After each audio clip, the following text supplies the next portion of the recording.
Hello again from Metro Manila, the Philippines, Southeastern Asia.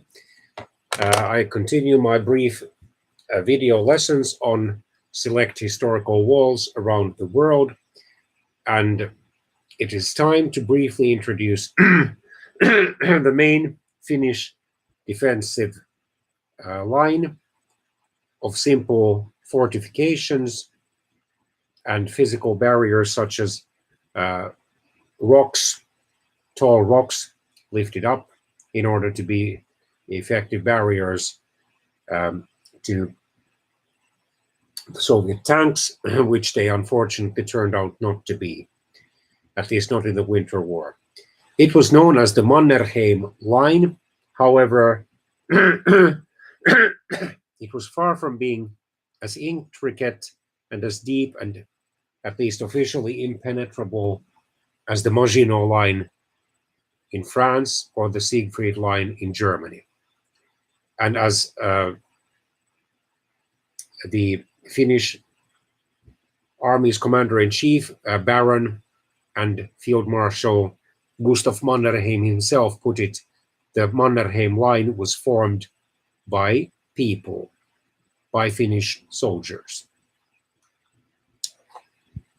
Okay, let's look at it based on Wikipedia. This general information I have gleaned from various Finnish historical books dealing with the Second World War.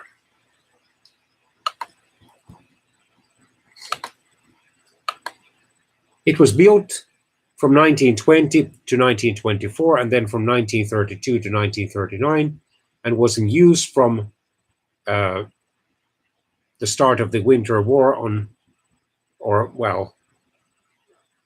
from the first week of the Winter War, which coincided roughly with the first calendar week of the month of December 1939, since the war had broken out in November, on November the 30th, 1939, until it was breached in roughly the middle of February 1940.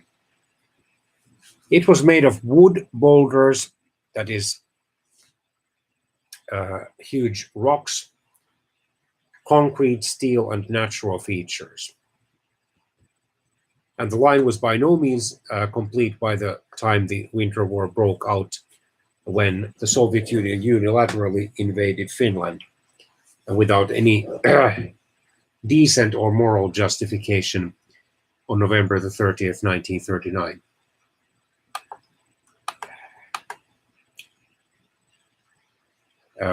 Another feature, defensive feature on the Karelian Isthmus, that narrow land region between the Gulf of Finland in the west and Lake Ladoga in the east, was a dense railway network.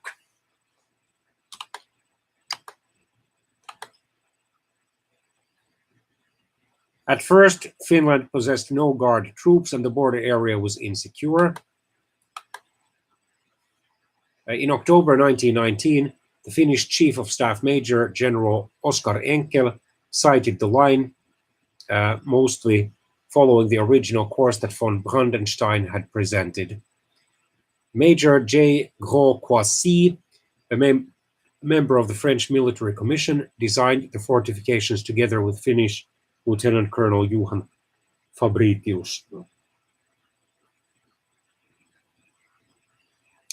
During the first building period, Fabritius suggested moving the defensive line further to the southeast. The General Staff discussed the issue, but Enkel's earlier plans were followed. Furthermore, insufficient funds resulted in a disagreement between the officers, and Enkel resigned in 1924, and construction work unfortunately was interrupted for a long period. The second construction phase started in April 1934 with Fabritius in command of the construction work. He designed two new kinds of bunkers, Ink 1 and Ink 2. The bunkers were mainly designed for troop accommodation, but loopholes were crafted into armor plate in 1938 and 1939. The bunker was 15 to 20 meters in length and 5 to 6 meters wide. A pioneer battalion constructed 6 bunkers in the Inkivä sector. Because of the meager defense budget funds between 1932 and 1938, the Finns could only construct 2 or 3 bunkers per year. The Karelian defensive fortifications received considerably more funds and resources starting in May 1938 as the European strategic and diplomatic situation worsened. Soviet intelligence or spies worked in Finland on multiple levels. The Finnish Communist Party, although it had been officially banned with its sister and cover organizations in 1930, had its own military reporting line to the Central Committee. Its intelligence concentrated on the Finnish army, taking notes on the locations of Finnish artillery and defensive positions. The Finns exposed 2 espionage cases during the 1930s. Mr. Vilho Pentikäinen, a photographer serving on the Finnish General Staff, escaped to the Soviet Union in 1933. The second case was that of Mr. Simo Haukka. He took photographs and measured roads and terrain for the Soviet intelligence in 1935. The Soviet intelligence published a top-secret and very detailed photo book of the Finnish terrain and fortifications in 1938. The line ran from the coast of the Gulf of Finland in the west through Summa to the Vuoksi River and ended at Taipale in the east, on or near the shore of Lake Ladoga. It consisted of 157 machine gun positions and 8 artillery positions built of concrete. The area around Summa was the most heavily fortified one because it was thought to be the most vulnerable position, as it indeed was, and there, in the Lähde or spring section of the front unfortunately started due to the heavy Soviet aerial and ground bombardment, and due to the heavy Soviet superiority, it started to break in the second week of February 1940, which led quickly to the abandonment of the defensive line by around the middle of February 1940.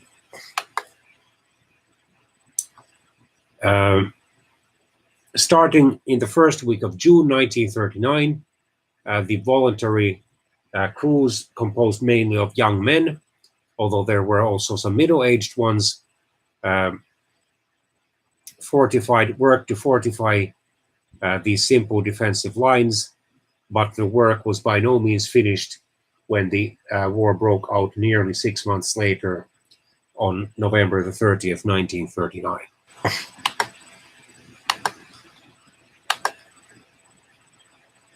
After the Winter War, Soviet combat engineers destroyed the remaining installations.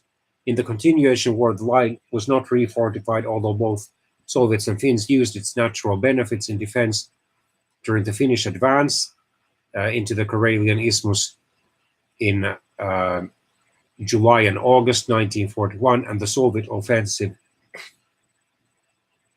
which resulted in their reconquest of almost the entire isthmus, or most of it anyway, during June and July 1944. The Mannerheim line's probably biggest weakness was, in addition to the fact that it was so thin, the vast majority of it was merely composed of trenches and other field fortifications, and that its bunkers were mostly small and thinly spread out. It had hardly any artillery.